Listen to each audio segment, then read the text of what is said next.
எல்லாருக்கும் வணக்கம். தளபதி விஜய்ங்கிற ஒத்த மனுஷனை எதிர்க்க துணிவு இல்லாம ஊருக்கு ஊர் மேடையை போட்டு ஊருக்கு 10 பேரை களத்துல இறக்கி தளபதி விஜய்க்கு எதிரா அவதூறா அநாகரிகமா கொச்சையா உங்க குடும்பத்தை பத்தி இப்படி கேவலமா விமர்சிக்கிறது தான் இந்த ஆலம்பர கட்சி 75 வருட பாரம்பரிய கட்சியோட வீரமா இல்லைன்னு கேட்கறேன். இதெல்லாம் ஒரு பொழப்பு என்ன? ஸோ இன்னைக்கு நான் எதை பத்தி பேசிட்டு இருக்கேன்னு கேட்டீங்கன்னா, அதாவது தளபதி விஜய் அரசியலுக்கு வந்ததுக்கு அப்புறமே அவரை பத்தி ஏகப்பட்ட விமர்சனங்கள். அதாவது ஒருத்தர் புதுசா அரசியல் கட்சி அரசியலுக்குள்ள வராரு, அதுவும் இங்க இருக்கிற ஆளுங்கட்சி எதிர்த்து அரசியல் பண்றாரு, டைரக்டாவே அவங்க தான் என்னோட எதிரி, அவங்களை அகற்றணும் அப்படிலாம் பேசுறாரு அப்படின்னா அதுக்கு மேல கண்டனங்கள் விமர்சனங்கள் எல்லாமே எதிர்பார்த்ததான். ஆனா அந்த விமர்சனங்கிறது ஒரு நாகரிகமான முறையில் இருக்கும். அதை விட்டு அவரையும் அவருடைய குடும்பத்தையும் ரொம்ப கொச்சையா அவதூறா ஆபாச வார்த்தைகளை பயன்படுத்தி பேசுறதுங்கிறது என்ன பழக்கம் கேட்கறதெல்லாம். இதான் உங்களுடைய நாகரிகமா? இதான் உங்க கட்சி மேலிடம் உங்களுக்கு சொல்லி கொடுத்ததா, கத்து கொடுத்ததா? அப்ப இங்க இருக்கிற யாருக்கும் அந்த மாதிரி திருப்பி பேச தெரியாதா? இன்னைக்கு 2 பேரோட வீடியோக்களை பார்த்தாங்க. அதாவது பாத்தீங்கன்னா இந்த சைதை சாதிக்கு தமிழன் பிரசன்னா இவங்கலாம் பாத்தீங்கன்னா ஏதோ பெரிய பேச்சாளர் மாதிரியும், அதாவது ஆபாச வார்த்தைகளை பேசுறதுலாம் பெரிய பேச்சாளர் கேட்கிறேன். ஓட்ட போறவன சரக்கு அடிச்சுட்டு போட்டு கிடப்பான் தெரியுமா, அவன் பேசுவான் அசிங்க அசிங்கமா. அதுக்காண்டி அவன் பெரிய பேச்சாளர் இருக்க முடியுமா? அது சாக்கடன்ட்டு நம்ம ஒதுங்கி போவோம். அப்படிதான் இல்ல தமிழை வச்சு கத்துடைய தோழர்கள் பள்ளி கொடுக்க தெரியும் இல்லையா? அதெல்லாம் இல்ல, அதெல்லாம் சாக்கடப்பா, அது மேல கல் எறிஞ்சா நம்மளதான் சேர்ந்துருக்கிட்டு ஒதுக்கி போறாங்க, அவ்வளவுதான். தளபதி விஜய் அப்படி கட்டமைச்சுக்கிற தம்பிகள் அந்த மாதிரி தான் போக வேண்டாம். அவங்க தான் அந்த மாதிரி கீர்த்தனம் பண்றாங்க. நம்ம அதுக்காண்டி வரல, நம்ம மக்களுக்கான அரசியல் பண்ண வரோம். ஸோ மக்களுக்கான அரசியலை முன்னெடுங்க அப்படிங்கிற மாதிரி நல்வழிப்படுத்திட்டு இருக்கு. ஆனா இங்க 75 வருடமா இருக்கக்கூடிய பாரம்பரிய கட்சி அவங்கள்ட்ட நாகரிகத்தை பாருங்களேன். சிவாஜி கிருஷ்ணமூர்த்தி பேசுறத பார்த்திருப்பீங்க, சைதை சாதிக்கு தமிழ் பிரசன்னா காலங்காலமா இவங்க மேடைகள்ல இப்படிதான் அவதூறா ரொம்ப கேவலமா எழுத்தாப்புல இருக்கவங்கள, அதாவது ரொம்ப கொச்சையா விமர்சிக்க வேண்டியது. அது பெண்களா இருந்தா சரி. பெரிய ஆலம்பர கட்சி 75 வருட பாரம்பரிய கட்சி அப்படின்னு பீத்திக்கிற கட்சி எத்தனை பேரை காலத்துல இறக்கி விட்டுருக்குன்னு பாருங்களேன். தளபதி விஜய்க்கு எதிராக வன்மத்தை கேட்கறதுக்கு. அப்புறம் எதுக்கு இந்த பீத்தெல்லாம் உங்களுக்கு? அதாவது விழுந்து மண்ணில் விழுந்தாலும் மீசில மண் விட்டாதங்கிறியா? நாங்க பெரிய கட்சி, எங்களுக்குலாம் இவங்களுக்கு நிகரா அப்படின்னு பீத்த வேண்டியது. ஆனா ஒரு மனுஷனை சமாளிக்க முடியாம நேத்து அவர் போட்ட ஒரு வீடியோ தாங்க, ஒரே ஒரு வீடியோ அன்னைக்கு மகளிர் தினத்துக்கு போட்டாரு, திமுகவை அகற்றணும் அப்படின்ட்டு.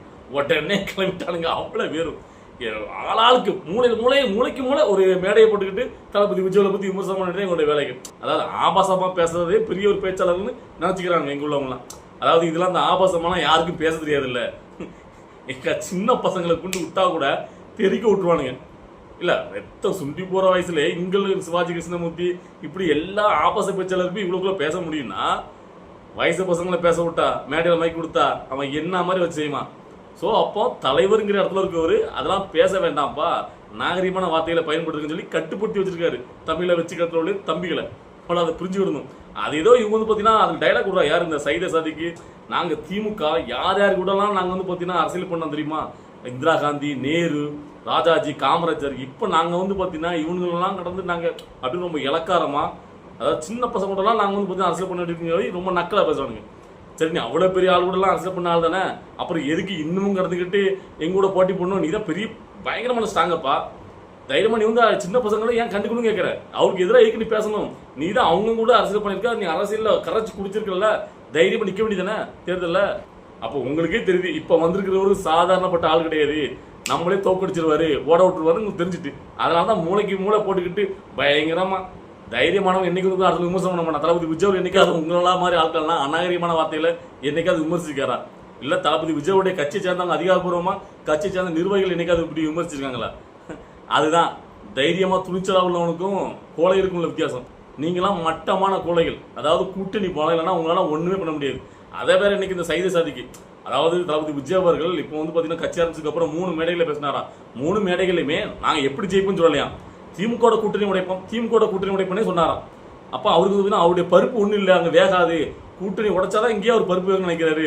இவரெல்லாம் என்ன கட்சி ஆரம்பிச்சு என்ன பண்ண போறோம் நம்ம நக்கலாம். சரி, அவர் இப்படி சொன்னார்ல, அதாவது திமுக கூட்டணி உடைப்போம்னு சொன்னார் தளபதி விஜய் அவர்கள். சரி, அப்ப நீங்க என்ன சொல்லணும் இந்த இடத்துல? சைதை சாதிக்கிட்டு நான் கேட்கிறேன், திமுக கூட்டணி உடஞ்சாலும் பரவாயில்ல, திமுக தனியா நின்று ஜெயிக்கணும் ஒரு வார்த்தை சொல்ல வேண்டியதானே? இல்ல தைரியமே அப்படி சொல்ல வேண்டியதானே? அந்த சொல்ல துப்பு இல்லை. அதாவது அவர் கூட்டணி உடைன்னு சொன்னாரா, இங்க இருக்கவங்க போக மாட்டேன்னு சொன்னாரா, அந்த இருமாப்பில் தானே நீங்க இன்னும் வந்துட்டு இருக்கீங்க. இல்ல இத்தனை வருட கால சாதனையில திமுக தனிச்சு நின்று என்னைக்காவது ஆட்சியை பிடிச்சிருக்கா? இல்ல கேட்கிறேன். அப்புறம் இவ்வளவுக்குள்ள இந்த கூட்டணி வச்சுக்கிட்டு அவ்வளவு வரை ஏமாத்தி உங்க கைக்குள்ள வச்சுக்கிட்டானே இப்ப இந்த வீரப்பை பேசிட்டு இருக்கீங்க. இல்ல இந்த நான் கேட்கிறேன், இந்த திமுக பேச்சாளர்கள் இருக்கீங்கல்ல, உங்ககிட்ட கேட்கிறேன், உங்களுக்கு பேசுறதுக்கு உங்களுடைய சாதனை பண்றதுக்கு சாதனை எடுத்து பேச வேண்டியதானே கேட்கிறேன். அதை விட்டுட்டு எப்பவும் அடுத்தவங்கள மற்ற கட்சிக்காரங்களை விமர்சையா இந்த ஆபாச வார்த்தைகளை இப்படி பேசுறதுனால நீங்க பெரிய பேச்சாளர்ல நான் கேட்கறேன் 1 to 1 இந்த ஆபாசம் பேசுறாங்க எல்லாரையும் வர சொல்லுங்க. இங்கேயும் உள்ள பசங்களையும் விட்டு பேச விட்டா என்ன ஆகும் கேட்குறீங்க? இல்ல மத்த யாருக்கும் பாத்தீங்கன்னா அந்த ஆபாச வார்த்தைகள் கொச்ச வார்த்தைகளை பயன்படுத்த தெரியாதா? அதெல்லாம் நாகரிகமான வார்த்தைகளை பேசணுங்கிறது அவங்க தலைவன் எப்படி வழியோ அந்த வழி தான் பின்பற்றுவாங்க. தலைவன் கட்டாயம் வச்சிருக்காரு, அப்படிலாம் பேசக்கூடாது, நம்மள எல்லாரும் பார்த்துட்டு இருக்காங்க, நம்மள பொதுமக்கள் அனைவரும் உச்சு நோக்கிட்டு இருக்காங்க அப்படின்ட்டு. இல்லைன்னா அந்த சைதை சாதிக்கு என்ன மாதிரி கொச்சையான வார்த்தைகள் இதுக்கு முன்னாடி பேசிக்காரு. எப்படி பெண்கள், அதாவது பெண்களுக்கு இப்ப பாதுகாப்பு இல்லாத இருக்கு தெரியுமா? அது இந்த கட்சியோடைய கட்டமைப்பே அந்த மாதிரி. அதாவது கட்சியில் உள்ளவங்களே தகாத வார்த்தைகளை பேசி தகாத முறையில் நடக்க போய் தான் அது கட்சி ஆண்டு கட்சி இப்படிதான் இருக்கு. இவங்க நம்மளை சொல்றதுக்கு என்ன துப்பு இருக்கு அப்படிங்கிற மாதிரி இங்க உள்ள தருதலைகள் சில தவறாகவே நடந்துட்டு இருக்கு. அதாவது ஒரு தவறு பண்ணா தண்டனை கிடைக்கும் அப்படின்னா இப்போ நாம வந்து பாத்தீங்கன்னா நல்ல நுட்பமா கவனிக்கணும். அதாவது ஒரு தப்பை தட்டி வைக்கணும்னா நாம யோக்கியனா தான் தப்பு தட்டி வைக்க முடியும். இந்த கட்சியில யோக்கியமா யாரும் இல்லை. அதனாலதான் அவங்க சைடுல அந்த ஆட்சி நடக்கும் போது இங்க ஃபுல்லாவே தவறுகள். எப்பா ஆமா அவரு அப்படியா இவரு அப்படியான்னு அவங்க லிஸ்டால எடுத்தாங்கன்னா தோண்டி விடுறானுங்க, கிளறி விடுறானுங்க. அங்க பாத்தீங்கன்னா 1008 அவங்க முதலே அவ்வளவு அழுக்கு இருக்கு. அதுக்கப்புறம் நீங்க எப்படி நீங்க ஊர்ல உள்ள மக்களுக்கு அட்வைஸ் பண்ண முடியும்? ஆனா ₹1 உங்க பேச்ச கேட்க மாட்டா. உங்க ஆட்சி வந்துட்டாலும் இங்க வந்து பாத்தீங்கன்னா தவறுகள், குற்றங்கள், பெண் பிள்ளைகளுக்கு எதிரான வன்மங்கள் அதிகரிச்சுட்டே இருக்கு. ஸோ அதனால பாதுகாப்பு இல்லாத நிலையும் உருவாகுது. முதல்ல நாம சரியா இருந்தா அதை நம்ம தப்பு அடிக்க முடியும், இல்லை மற்றவனாவது சரியா இருப்பான். இதுல வேற. ஆனா எனக்கு என்ன ஒண்ணுனா இவ்வளவுக்குள்ள ரொம்ப காலமா அந்த காட்சிகள் இருக்கு, இவ்வளவுக்குள்ள வன்மமா, அதாவது மேடைகள்லயே சொல்றேன். இப்ப சிவாஜி கிருஷ்ணமூர்த்தி மாதிரி ஆட்கள், இல்ல நம்ம சைதை சாதிக்கு இந்த மாதிரி ஆட்கள்லாம் பேசும்போது மேடையிலேயே பாத்தீங்கன்னா பெண்கள் இருக்காங்க, கீழே உட்காந்து பெண்கள் பார்த்துட்டு இருக்காங்க. அவங்கெல்லாம் அப்போ வந்து பாத்தீங்கன்னா இந்த அநாகரிகமான வார்த்தைகளை பேசும்போது எப்படி தான் அனுமதிக்கிறாங்க, அதை கேட்டு ரசிச்சுட்டு இருக்காங்க, என்ன இதுல இருக்காங்க எனக்கு புரியல. இல்ல அடுத்த வீட்டு பெண்கள்னா நீங்க என்ன மாதிரியான அவதூறம், என்ன மாதிரியான இழிவா பேசலாமா? அது என்ன ஒரு நாகரிகம் எனக்கு புரியல. இதுதான் உங்களுடைய பெரிய அவங்க கத்து கொடுத்ததா? உங்க திராவிட நாகரிகம் இதானா? இல்ல இன்னைக்கு இதை பத்தி தான் பேச நினைச்சிட்டு இருக்கேன். நான் ரொம்ப ஆண்டு காலமா பார்த்துட்டு இருக்கேன். அதாவது திராவிட ஆட்சியில இருக்கும்போது திராவிட மேடைகளை பாத்தீங்கன்னா குறிப்பிட்ட எல்லாரையும் சொல்ல மாட்டேன், குறிப்பிட்ட சில பேரும் நாகரிகமா தான் பேசிட்டு இருக்காங்க. ஆனா அதுக்கு அடுத்த கட்டத்தில் உள்ள நிறைய பேர், அதாவது பாத்தீங்கன்னா 100க்கு 10 பேர் மட்டும் தான் நாகரிகமா பேசுறார்கள். மற்றபடி எல்லாம் பாத்தீங்கன்னா தரைக்குறைவா அடுத்தவங்களுக்கு விமர்சனம் பண்றது, பர்சனல் லைஃப் அப்படி இப்படின்னா அநாகரிக வார்த்தைகளை பெண்களை ரொம்ப மட்டத்தட்டுற மாதிரி இழிவா பேசுறது, இதெல்லாம் என்னன்னு கேட்கிறேன். அப்போ ஒரு தலைவராக இருக்கக்கூடியவரும் அவங்க வச்சார்கள் இப்படி பேசும்போது இப்படி பேசக்கூடாதுன்னு அது கட்டுப்படுத்தணும்ல. இல்லை நான் எதுக்கு சொல்லிட்டு இருக்கேன்னா, தளபதி விஜய் அவர்களை நேரடியாக தாக்க முடியல. உடனே பெர்சனலா அவருடைய பெர்சனல் லைஃப் எடுத்துக்கிட்டு அவருடைய ஒய்ஃப் அப்படி இப்படின்னு தரமட்டமான அடுத்தவங்களுடைய, அதாவது ஒருத்தர் பொது வாழ்க்கைக்கு வந்தானா நீ வந்து அவர் வைக்கிற திட்டங்கள் சொல்ற, அவர் பேசுற விஷயத்த நீ திருப்பி பயிர் கொடுக்க, அதை அடிச்சுட்டு போ. பெர்சனலை பத்தி ஏன் வந்து விமர்சனம் பண்ணு கேட்கிறேன். அதான் ஒரு அரசியல் நாகரிகமா? இல்லை நான் கேட்கறேன். இல்லை இவ்வளோக்குள்ள பேசுறீங்களா? அதாவது சைதை சாதிக்கு, தமிழன் பிரசன்னா, சிவாஜி கிருஷ்ணமூர்த்தி இவங்கெல்லாம் பயங்கரமா ஆபாசமா அவதூறா கொச்சான வார்த்தைகளை உதிர்த்து நீங்க வந்து விமர்சனம் பண்றீங்கல்ல. இப்ப சொல்றேன், இதே மாதிரி தமிழை வெற்றிக்காலத்துல இருந்து தோழர்கள் தம்பிகளுக்கு பேச தெரியாது நினைக்கீங்களா? பதில் கொடுக்க தெரியாது நீங்க நினைக்கீங்களா? எவ்வளவு நேரம் ஆகும் சொல்லுங்க அப்போ? இல்ல போற போக்குல வச்சு செஞ்சுட்டு போயிருவானுங்க பசங்க. நீங்க உங்களோட டபுள் மடங்கா பேசுறீங்க. மைக்க கொடுத்து தெருக்கி விட்டுருவானுங்க. அவர் கண் அசிச்சா போதும், தளபதி விஜய் அவர்கள் கண் அசிச்சு ஒரே ஒண்ணு வேண்டாம், கண் அசிச்சா போதும், அவர்கிட்ட இருந்து ஒரு சிக்னல் வந்தா போதும், நீங்களா ஒரு ஆளே கிடையாதுங்கிற மாதிரி வச்சு செஞ்சுட்டு போயிருவானுங்க அவ்வளோ வரும். ஸோ அவர் வந்து பாத்தீங்கன்னா அதை விரும்பல. அவர் வேண்டாம், ஒரு நாகரிகமான அரசியலை மேற்கொள்ளணும். நாம வந்து பாத்தீங்கன்னா அடுத்தவங்களை விமர்சனம் பண்ணி, அடுத்தவங்களை கீழ்த்தரமா இது பண்ணி, அடுத்தவங்க காயப்படுத்தி அந்த ஒரு அரசியல் நம்ம பண்ண வேண்டாம்.